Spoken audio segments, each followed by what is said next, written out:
après 3 explosions retentissantes comme celle-ci, l'assaut est donné. 5 combattants au moins débarquent, progressent sur le pont supérieur. Un drone caméra les suit tout du long.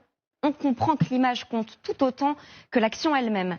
Ils se déploient comme des militaires, entrent dans le poste de commandement où tout le monde a déserté. On distingue des vitres cassées, vous venez de les voir. C'est la trace des drones. La prise de contrôle n'est qu'une formalité. Les Houthis inspectent les cales. Ils y déposent des explosifs, puis repartent. Feu vert.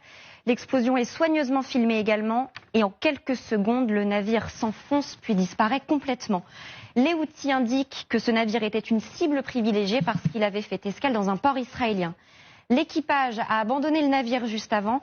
Un autre navire les a secourus puis conduits en lieu sûr à Djibouti, en Afrique de l'Est. Alors, les images sont évidemment extrêmement saisissantes et ce qui retient l'attention, c'est que c'est filmé comme à Hollywood.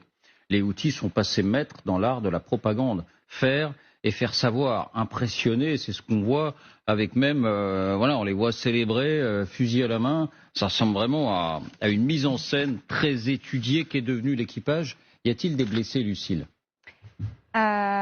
C'est la deuxième attaque, on va parler du second navire. Pardonnez-moi, oui. On apprend qu'un deuxième navire a été attaqué et cette fois il y a eu des morts. Oui, deuxième attaque en 2 jours. Ce navire s'appelle l'Eternity Sea. Il a été pris d'assaut dans la même zone lundi lors d'un premier bombardement. Et les Houthis ont pris pour cible cette fois les canots de sauvetage.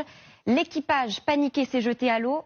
7 marins ont passé 24 heures dans l'eau équipés d'un gilet de sauvetage avant d'être secourus, on les voit à ce moment-là.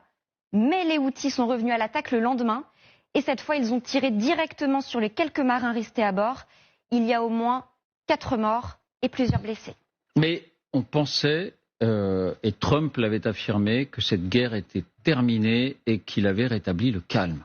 Oui, à la fin du mois d'avril, Donald Trump avait lancé une vaste opération de bombardement aérien contre plusieurs ports ou sites logistiques au Yémen. Quelques jours plus tard, il y a 2 mois exactement, il annonçait un cessez-le-feu. Ils ne veulent tout simplement plus se battre et nous allons honorer cela. Ils ont capitulé. Il présentaient cela déjà comme une illustration de sa doctrine de la paix par la force. Et bien visiblement, cela n'a pas suffi. Merci Lucille.